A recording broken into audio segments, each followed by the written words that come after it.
2024 நாடாளுமன்ற தேர்தல். இதுலயும் அண்ணன் சீமான் அவர்கள் தனித்து நின்றுதான் போட்டிடுறாங்க. இந்த தேர்தல்ல புதிய வரவா அண்ணாமலை அவர்கள் அவருடைய IPS பொசிஷனை ராஜினாமா பண்ணிட்டு பிஜேபி கட்சியில சேர்ந்து மோடி அவர்களை முன்னிறுத்தி பிஜேபி தலைமையிலான ஒரு கூட்டணி அமைச்சு போட்டிடுறாங்க.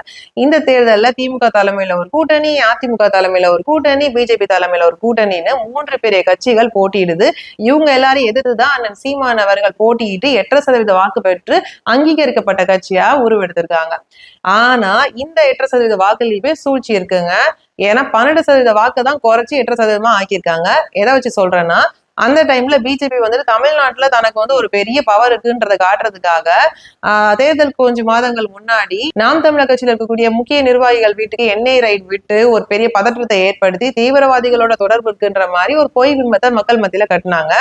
அதுக்கப்புறம் நாம் தமிழர் கட்சி விவசாய சின்னத்தை புடுங்கி லெட்டர் பேட் கட்சி கொடுத்துட்டு தேர்தலுக்கு கரெக்டா 20 நாள் முன்னாடி மைக்கு சின்னத்தை கொடுக்குறாங்க. இதனாலயும் சில மக்கள் வந்து கன்ஃபியூஸ் ஆகி லெட்டர் பேட் கட்சியில தானே விவசாய சின்னம் இருக்கு, அப்ப அதுதான் நாம் தமிழர் கட்சி போல அப்படின்னு நினைச்சு சில சதவீத வாக்குகள் நம்மளை விட்டு போயிடுச்சு. இது இல்லாம வாக்குகள் எண்ணிக்கையின் போது முன்னிலையில வகிக்கக்கூடிய வேட்பாளரின் எண்ணிக்கைக்கும் இரண்டாவதா இருக்கக்கூடிய வேட்பாளர் எண்ணிக்கைக்கும் ஒரு மேசிவ் டிஃபரன்ஸ் இருக்கு அப்படின்னா, மூன்றாவதா இருக்கக்கூடிய வேட்பாளர் எண்ணிக்கையை எண்ணாம அப்படியே விட்டுடுறாங்க.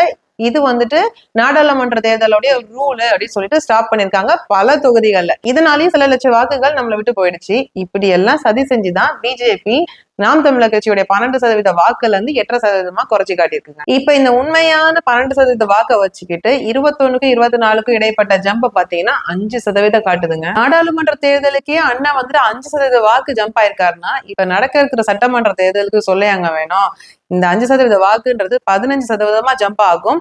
அப்படி பார்க்கும்போது 12% வாக்கு ஏற்கனவே அண்ணா பெற்றிருக்காரு. அதோட இந்த 15% வாக்கையும் ஆட் பண்ணா 27% வாக்கு சாலிடா அண்ணா வாங்குவாருங்க.